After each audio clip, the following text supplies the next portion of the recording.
Cancer healer centre, a new beginning.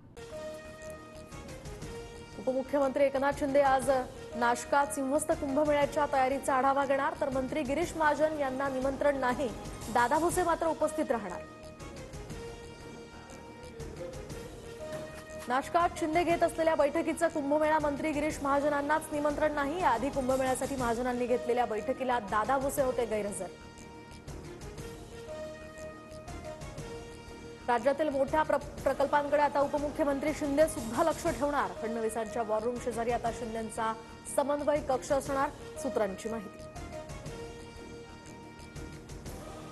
प्रकल्प लवकर पूर्ण होण्यासाठी शिंदे पाऊल टाकत असतील तर स्वागत केलंच पाहिजे. सामंतांकडून वॉर रूम बाबतच्या निर्णयाचं समर्थन, तर पायात पाय घालण्याचा महायुती सरकारमध्ये कार्यक्रम सुरू, राऊतांची टीका.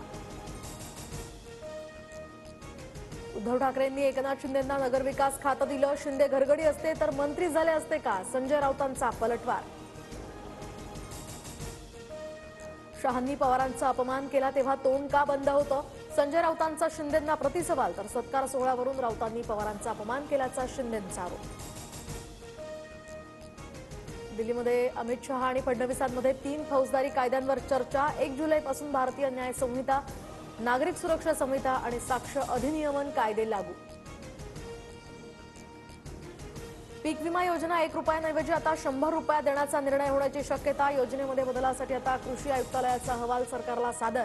बदल न केल्यास विमा कंपन्यांना 400 कोटी रुपये द्यावे लागणार. अजित पवारांकडून पुन्हा धनंजय मुंडेंची पाठराखण, तर मुंडे दोषी ठरत नाहीत तोवर कारवाई नाही.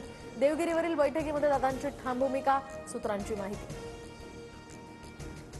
पुरावे असूनही सिंचन घोटाळा सिद्ध झाला नाही. भाजपसोबत आहोत तोवर यंत्रणा आपल्यासोबत असल्याचं त्यांना वाटतंय, पण अजितदादांना कोर्टाकडून तडाखा मिळायलाच हवा, अंजली दमानी यांचं वक्तव्य. वाल्मिक कराडची बी टीम सक्रिय, तर आरोपींना कोर्टात आणताना ही टीम त्यांच्या अवतीभोवती असते. हे कार्यकर्ते कोणाचे, संतोष देशमुखांचे बंधू धनंजय देशमुखांचा गंभीर आरोप. आरोपी सुदर्शन घुलेची न्यायालयीन कोठडीत रवानगी, तर बीडमधील 2 कोटींच्या खंडणी प्रकरणामध्ये पोलीस कोठडी संपल्यानंतर सुदर्शन घुलेला आता न्यायालयीन कोठडी. मनोज जरांगेंनी उद्याचं साखळी उपोषण 15 दिवस पुढे ढकललं. महिना अखेरपर्यंत सातारा आणि हैदराबाद गॅझेट लागू करण्याचा सरकारला अल्टिमेटम. तुळजाभवानी मंदिराच्या जीर्णोद्धारासंदर्भात आज मंत्री आशिष शेलार बैठक घेणार, तर तुळजाभवानीच्या गाभाऱ्यातील प्राचीन शिळांना तडे, पुजारी मंडळाकडून गाभाऱ्याचं नव्यानं बांधकाम सुरू करण्याची मागणी. वादग्रस्त आयएस प्रशिक्षणार्थी पूजा खेडकरला सुप्रीम कोर्टाचा पुन्हा दिलासा. 18 मार्चपर्यंत अटक न करण्याचे निर्देश, तर खेडकर तपासामध्ये सहकार्य करेपर्यंत अंतरिम संरक्षण सुरू राहील, कोर्टाचं निरीक्षण. रणवीर अलाहाबादियाच्या अडचणीत वाढ, तर रणवीर अलाहाबादियाची सुनावणी घेण्यास सुप्रीम कोर्टाचा नकार. आसाममध्ये युट्यूबवर रणवीर अलाहाबादियासह 5 जणांविरुद्ध गुन्हा. इंडियाज गॉट लेटेंट या वादाप्रकरणी आता समय रैनाला दुसरा समन्स, तर 17 फेब्रुवारीला चौकशीला उपस्थित राहण्याचे सायबर विभागाचे आदेश. आरबीआयची मुंबईतील न्यू इंडिया कोऑपरेटिव्ह बँकेवर कारवाई. बँकेतील बहुतांश व्यवहारांवर आता निर्बंध. ठेवीदारांना ठेवी काढण्यास सुद्धा मनाई. अंधेरीतल्या विजयानगर ब्रांच समोर नागरिकांची झुंबड. राज्यामध्ये जीबीएसचं थैमान, तर आरोग्यमंत्री प्रकाश आंबेडकर यांच्या कोल्हापूर जिल्ह्यातल्या रुग्णाचा मृत्यू. चंदगडमध्ये 60 वर्ष महिलेचा जीबीएसमुळे मृत्यू झाल्याची माहिती.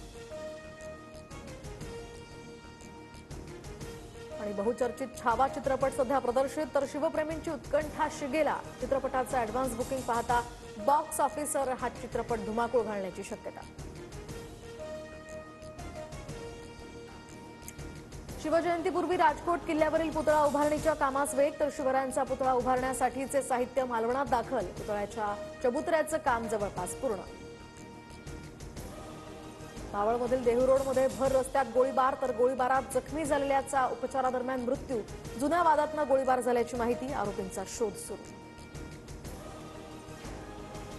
कल्याण डोंबिवलीतील 65 बेकायदेशीर इमारतींवर हातोडा चालवण्याचा हा मार्ग मोकळा, तर हायकोर्टाचे केडीएमसी प्रशासनाला आदेश. 30 इमारतींचे नियमनासाठी आता आलेले अर्ज फेटाळले. Cancer healer centre, a new beginning.